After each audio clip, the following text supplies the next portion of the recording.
হত্যা চেষ্টার উদ্দেশ্যে এই ট্রাক চাপা দেওয়া হয় এবং তারা বলছেন তারা যেভাবে ইসকনের বিরুদ্ধে কথা বলেছেন এবং উগ্রবাদীদের বিরুদ্ধে কথা বলেছেন তার অংশ হিসেবেই তাদেরকে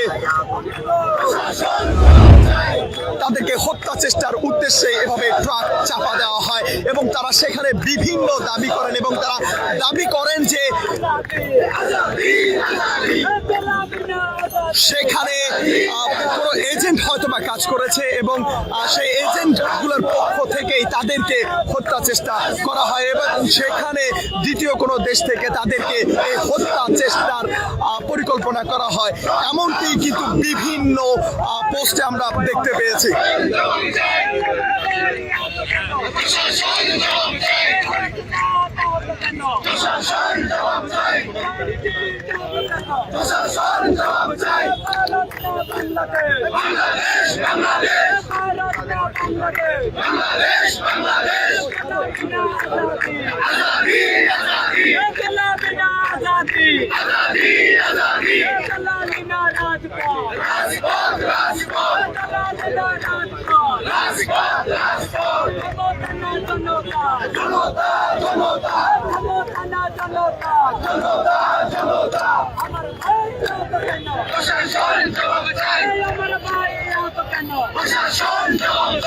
এবং দর্শক আমরা দেখতে পাচ্ছি ঢাকা বিশ্ববিদ্যালয়ের রাজু ভাস্কর্যের পাদদেশে 10:45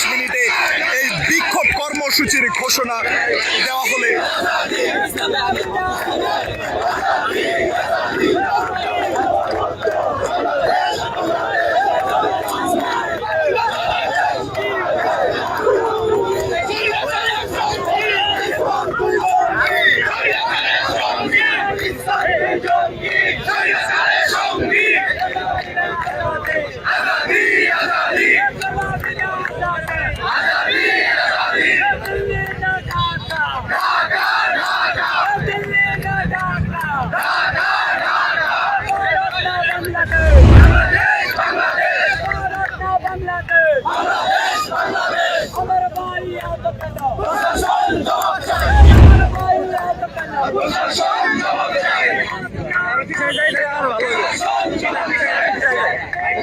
ভালো